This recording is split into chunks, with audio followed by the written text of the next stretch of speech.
And I think it's a lot of things that go into the role of the project manager that is so fundamentally misunderstood in foreign language reviews. So with that, I want to say, let's make a case to all the law firms that are out there and all the in-house counsels that are hiring law firms, why they should ensure that all of their foreign language reviews, especially when you have a sizable population of a non-English population of documents, why they should hire and make sure that their providers that are downstream supporting that effort has someone like a REM or project manager that has that background and experience. So what would you say to all of them that are watching? 2 words: risk management. If the best project manager available, that person is going to be able to catch any problems on the review. That person is going to be able to provide quick on the spot analysis of what the review team is finding, what issues that they're facing. It's possible that if you just hand the instructions of a team and give it to the team, have no leader, no organization, and tell them just go. This is something I've actually encountered on a rare occasion in the industry, but certainly it's something that occasionally happens. Is you just tell them, go, here are your instructions. Should be obvious. Now go at it. Sometimes that works. If you have a really, really simple issue, there's no ambiguity whatsoever in terms of the instructions, and you're confident that that's the case, maybe that'll be fine. But if your client is dealing with a case where millions of dollars are at stake, where a employee may go to prison or an executive may go to prison, or hundreds of millions of dollars or billions of dollars, or a particular business division of the company is at stake, how willing are you to take that risk? And if your answer is, well, if it's going to cost me $200 an hour, $300 an hour, $400 an hour to make sure that things are going the way that I want them to, I think you should hire somebody who has similar credentials to myself, somebody that is able to speak the language, that has strong legal skills, and has the experience of management of large teams and is capable of completing those tasks.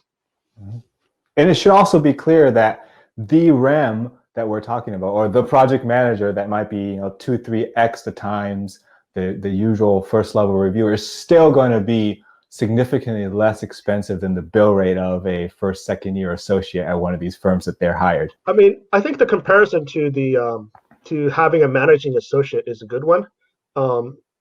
Even though the billing rate for the first level associate may be higher, some people may think that they're actually lowering their risk by relying upon an associate to manage the team instead of a review manager. I actually don't think that's the case at all. The thing that people underestimate, I think, about eDiscovery is the extent to which this is a specialization. This isn't something that you can just throw a first level associate into and say, babysit this team, make sure everyone stays on task, and you'll be fine. That seems to be the attitude sometimes. And even if the associate speaks the language of the review, I still think that's actually quite risky.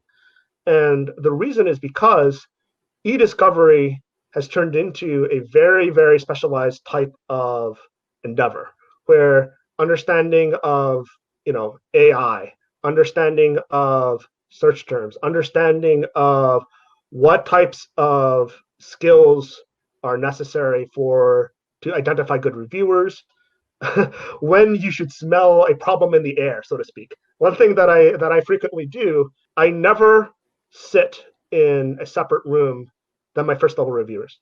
I always sit in the same room, and preferably I'm sitting at a computer's terminal that's right across from somebody else's desk and next to somebody else's desk that's doing first level review. Some review companies, it's typical to have a review manager that's somewhat secluded in their own office with a big glass window so they can see into a review room, but you have to go into their office in order to talk to them. I am absolutely opposed to that style of management because you need to hear what's going on as a review manager. Uh, Very often, shyer reviewers tend to be very reluctant to come talk to the manager. They may feel intimidated. They may not feel as comfortable being their first option. So they'll turn to the person next to them and say, "Hey, I'm seeing something weird here. Like, I don't really get what's going on. Or this is a thing that I don't understand about the instructions." And you're constantly hearing this buzz of information, and that can actually be the most valuable thing that you hear as a review manager. So unless you have somebody in that room listening to all the conversations going on that know when there's a problem going on, that knows when something important is going on, and can step over to the reviewer and say, "Hey, can you show me what you're looking at? Like, what is this? Like, can you describe this for me? Let me see it." That's going to pose a problem, and that's not necessarily something that your average first level associate is going to be experienced in, to know how to do, or know to do properly.